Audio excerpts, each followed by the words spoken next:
வணக்கம் நண்பர்களே, முக்கிய செய்திகளை இந்த பதிவில் பார்க்க போகிறோம். பியூஷ் மானுஸ் இருக்கார்ல, பிரதமர் மோடியையும் ஹோம் மினிஸ்டர் அமித்ஷாவையும் தரக்குறைவாக பேசி வீடியோ வெளியிட்டிருக்காரு. உடனே காவல்துறை எஃப்ஐஆர் போட்டிருக்காங்க, வழக்கு பதிவு ரிஜிஸ்டர் பண்ணிட்டாங்க. எந்த நேரம் வேண்டுமானாலும் கைது செய்யப்படலாம் அப்படின்னு பயந்து போய் போட்ட வீடியோவை டெலீட் பண்ணிட்டு எஸ்கேப் ஆயிருக்காரு பியூஷ் மானுஸ். டிவிக்கு ஆட்சியில் மோடி அமித்ஷாவை தரக்குறைவாக பேசுகிறவங்க மேலே அட்லீஸ்ட் வழக்கு பதிவாவது பண்ணுறாங்களே. கைது செய்கிறாங்க செய்யலை அப்படிங்கிறது அடுத்து, அட்லீஸ்ட் வழக்கு பதிவையாவது பார்க்க முடியுது. ஆனால் டிஎம்கே ஆட்சியில் என்னத்தை பேசினாலும், மோடியையும் அமித்ஷாவையும் யார் என்ன பேசினாலும் கண்டுக்காமே இருந்தாங்க டிஎம்கே கவர்மெண்ட். டிஎம்கே ஆட்சியை கம்பேர் பண்ணும்போது டிவிகே ஆட்சி எவ்வளவோ தேவலாம், எவ்வளவோ பரவாயில்ல அப்படின்னு கமெண்ட் செக்ஷனில் பொதுமக்களுடைய ஃபீட்பேக்கை படிக்க முடிஞ்சிச்சுங்க. இது ஒன்று. ரெண்டாவது என்ன பார்க்க போகிறோம், பழனி கோவிலுக்கு சொந்தமான நிலத்தை மோசடி செய்த வழக்கு இருக்குல்ல, இந்த வழக்கில் அன்வருதீன் அப்படிங்கிற அட்வொகேட்டு கைது செய்யப்பட்டிருந்தார். கைது செய்யப்பட்டு மதுரை மத்திய சிறையில் அடைக்கப்பட்டிருந்தார். நேற்று திடீர்னு அந்த அன்வருதீனுக்கு நெஞ்சு வலி அப்படின்னு சொல்லி ராஜாஜி ஹாஸ்பிட்டலில் அன்வருதீனை அட்மிட் பண்ணியிருக்காங்க காவல்துறை, சிறை நிர்வாகம். சிகிச்சை பலனின்றி ராஜாஜி ஹாஸ்பிட்டலில் அன்வருதீன் இறந்து போயிட்டாரு அப்படிங்கிற தகவல் வெளிவந்திருக்கு. அவருடைய மரணத்தில் சந்தேகம் இருக்குது அப்படின்னு எதிர்க்கட்சிகள் இப்போ ஒவ்வொருத்தங்களா பதிவுகள் போட ஆரம்பிச்சிருக்காங்க. சந்தேகப்பட வேண்டிய அவசியம் இல்லை.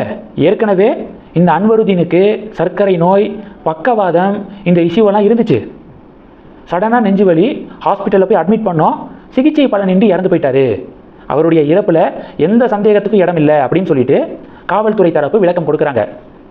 இதுக்கு இடையில் அதே நில மோசடி வழக்கில் கைது செய்யப்பட்ட சார்பதிவாளர் ஜஸ்டின் மணிகண்டன் அப்படிங்கிறவர் உடல்நலக்குறைவால் அவர் வேறு ஹாஸ்பிட்டலில் அட்மிட் ஆகியிருக்காரு. இதெல்லாம் ஒரு பெரிய பரபரப்பை ஏற்படுத்தியிருக்கு. கடைசி டாபிக் என்ன பார்க்க போகிறோம், தமிழக அரசாங்கம் தமிழகத்தை சேர்ந்த எம்பிக்களுக்கு அழைப்பு விட்டிருந்தாங்க. தொகுதி மறுவரையறை மசோதா குறித்து விவாதிக்கலாம் வாங்க அப்படின்னு சொல்லிட்டு அழைப்பு விட்டிருந்தாங்க. இந்த டிஸ்கஷன் மீட்டிங்கை டிஎம்கே ஏடிஎம்கே புறக்கணிச்சிருக்கு.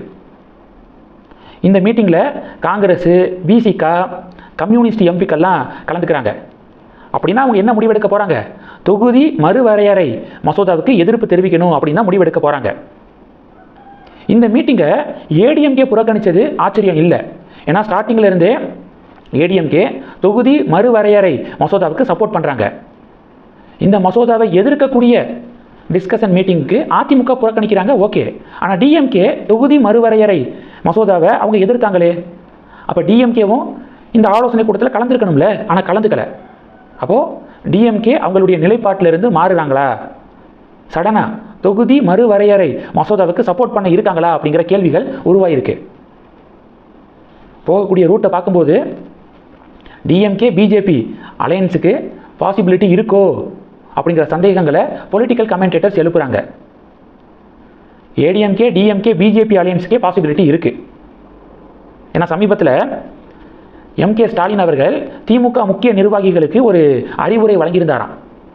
சிறுபான்மை மக்களுடைய வாக்குகள் டிவிகே காங்கிரஸ் அலையன்ஸுக்கு அதிகமாக போயிருச்சு.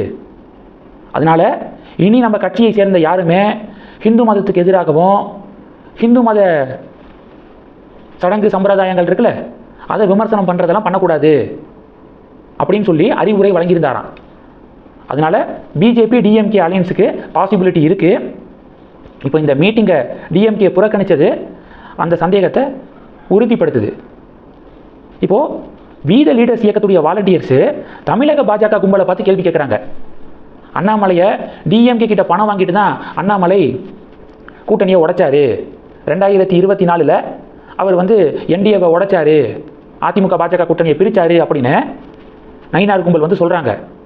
இப்போது அதே டிஎம்கேவோட பாஜக கூட்டணி வைக்க போகிற நிலைமைக்கு போயிருச்சே. இப்போ இதுக்கு என்ன பதில் சொல்ல போகிறீங்க? மினிஸ்டர் சக்கரபாணி இருக்கார்ல, அண்ணாமலைக்கு சொந்தக்காரரு, சக்கரபாணி அண்ணாமலை இடையே ரகசிய ஒப்பந்தம்லாம் இருக்குது அப்படின்னு வாய்க்கு வந்ததை அடிச்சு விடுவாங்க நயினார் கும்பல். இப்போ என்ன சொல்ல போகிறீங்க டிஎம்கே உடனான கூட்டணியை பற்றி அப்படின்னு செக்குக்கு மேலே செக்கா வைக்கிறாங்க வாலண்டியர்ஸ். இந்த செய்திகள் எல்லாத்தையும் பற்றி உங்களுடைய பார்வைகளை மறக்காமல் கமெண்ட் பண்ணுங்கள். தொடர்ந்து கனெக்டில் இருங்க. அடுத்தடுத்து நிறையா பதிவுகளை பார்க்க போகிறோம். நன்றி. ஜெய் ஹிந்த்.